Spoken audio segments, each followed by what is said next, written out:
Hey guys, welcome back to Intuitive Angling, and much appreciated you guys checking today's episode and hanging with me a little bit.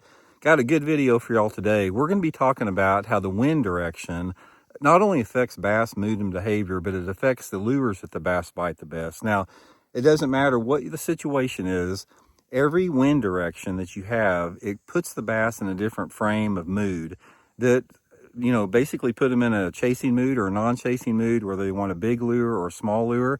And I'm going to give you guys some good tips and advice on how to approach different wind directions and wind speeds too, both in today's video. So we're going to dig into that.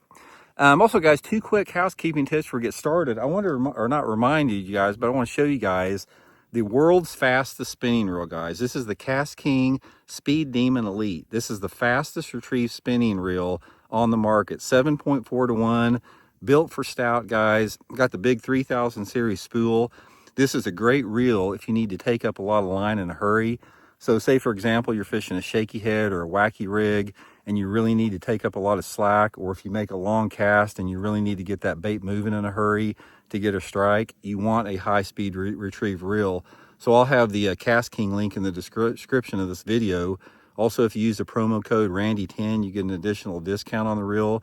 But this Cast King Speed Demon Elite, guys, fastest spinning reel on the planet today. There's not another reel that has this gear ratio.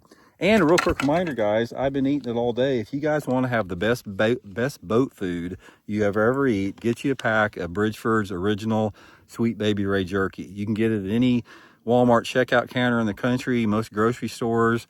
Walmart got big variety of Bridgeford products. The quality of the meat for the Bridgeford beef jerky is second to none, guys.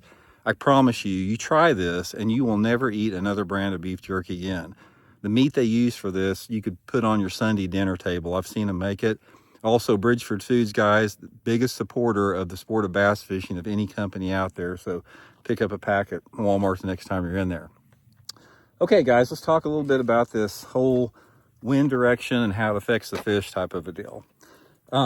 One of the things that you're going to notice about bass, one of the things that affects what they bite and their mood are the environmental conditions. And those environmental conditions can be things like water temperature, light intensity, sunlight, wind speed, wind direction.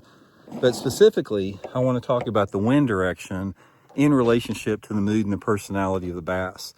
Okay, we're going to go in all directions. Let's talk about all four directions that you have, and even some subsets in that. Okay, anytime that you have a wind out of the south, southwest, or west, particularly out of the south, this is a positive feeding situation for the bass, because what happens when you have a southerly airflow, most of the time in the year, it's bringing up this warm, moist air out of the Gulf of Mexico, and then, it clashes with the colder air up here. The combination of that warm, moist air coming up from the Gulf, it gets the bass in a certain frame of mood. And a lot of times with that southerly airflow from the Gulf of Mexico, you've got a falling barometric pressure or you have a steady barometric pressure. You usually have some level of overcast starting to set in, and your southerly airflow usually starts to increase as the frontal system gets closer. Now, anytime you have this, guys, anytime that you have sort of like a falling or, steady barometric pressure with a south wind, a southwest wind, or a west wind, this is what I call the perfect storm to put the bass in a positive feeding mode. And this is a time that you really want to focus on fishing your reaction type lures, your big, aggressive, moving type baits. So based upon the time of the year and the water temperature, it all is the same as far as it affecting the fish, but it just changes your lure category. Anytime you have wind direction out of this direction, south, southwest, or west, put on your bigger baits and put on your moving baits. Your baits like your jerk baits, your crank baits, your spinner baits, your chatter baits, glide baits, swim baits, top waters. This is the time that you want to fish that. It really, really works good under those situations. Now, the exact lure category, it can be also affected by, the wind speed in correlation with the wind direction. If you have a strong southerly airflow along with everything else, the bigger the lure you want to use. If you have a southerly airflow where it's like it is today, where you don't have much wind, you may have to downsize a little bit, but you can still use a moving or a reaction lure. Not to say that you can't catch them on a slow bait, you can, but when you get this type of situation, pick up those moving baits, especially even more if you have wind or some type of lower light condition. Now, usually what happens is once this frontal system starts moving in or approaching, you usually have a wind shift of about 180 degrees. So once that front comes through, most parts of the country, you're going to have a wind out of the north, northwest, sometimes northeast. In a situation like this, it's going to have the opposite. Unless you have a lot of wind associated with that front after it comes through, those fish are not going to be in a chasing mode near as much. They're going to be hunkered down more on the bottom, or they're going to be suspended. So in other words, if you have the southerly airflow and you got a bass sitting by a log, that fish may want to dart out 5 or 6 feet away from that log to get your spinnerbait or your crankbait or your topwater. But after that wind switches around to the north, that fish is not going to do that. You're going to have to put that bait next to that log.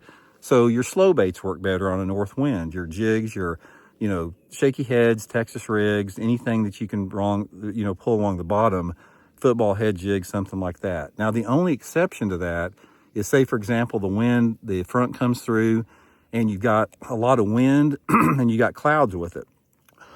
Based upon the front that comes through, sometimes you got clouds, sometimes you got wind, sometimes you got bright bluebird skies, but you usually always have an associated temperature drop with that north wind, and you're going to do a lot better on your slow baits.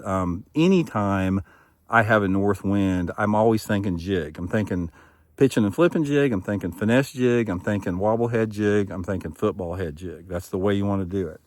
Now, if the wind is blown out of the east, which is rare in most parts of the country unless you're on the East Coast, if you're on the East Coast, especially like in Florida, an east wind is pretty common.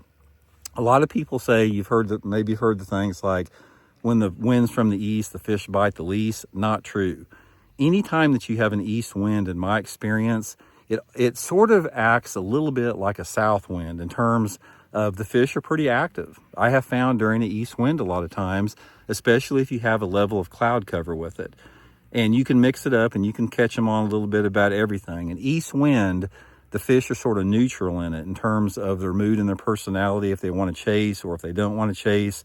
So on the rare occasion that you do have an east wind, you sort of have to just, go by feel and try a little bit of everything. But anyway, guys, that's just a quick video on some experiences I've had with wind direction. Again, that's only one factor. A lot of times you have to factor in the temperature drop or the temperature rise, the air temperature, the water temperature, the water clarity, the wind speed, the light intensity, all that stuff factors in together with it. So anyway, I hope it helps out. We'll talk later.